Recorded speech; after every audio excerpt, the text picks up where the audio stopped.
દર્શક મિત્રો, હું છું કૃતિ. સ્વાગત છે આપનું પાટનગર નેટવર્ક ન્યૂઝમાં. નજર કરીએ આજના મહત્વના સમાચારો પર. દિલ્હીમાં આજે વિધાનસભાની ચૂંટણી છે. ભાજપ, આપ અને કોંગ્રેસ વચ્ચે ત્રિકોણીય મુકાબલો જામશે. ચૂંટણીના પરિણામો 8 ફેબ્રુઆરીએ જાહેર કરવામાં આવશે. દિલ્હી ચૂંટણીમાં 699 ઉમેદવારો મેદાનમાં છે. દિલ્હીમાં 13,766 મતદાન મથકો પર મતદાન થશે.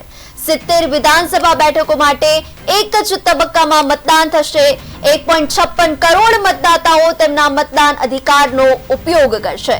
દિલ્હી વિધાનસભાની 70 બેઠકો માટે બુધવારે સવારે 7 વાગે મતદાન શરૂ થયું.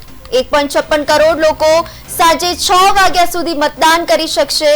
આ માટે લગભગ 13,000 મતદાન મથકો બનાવવામાં આવ્યા છે.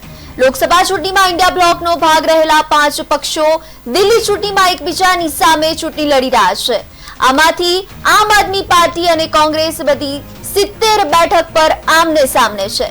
દિલ્હી ચૂંટણીમાં 699 ઉમેદવારો મેદાનમાં છે. દિલ્હીમાં 13,766 મતદાન મથકો પર મતદાન થવાનું છે. ભાજપ, આપ અને કોંગ્રેસની વચ્ચે ત્રિકોણીય મુકાબલો જામશે.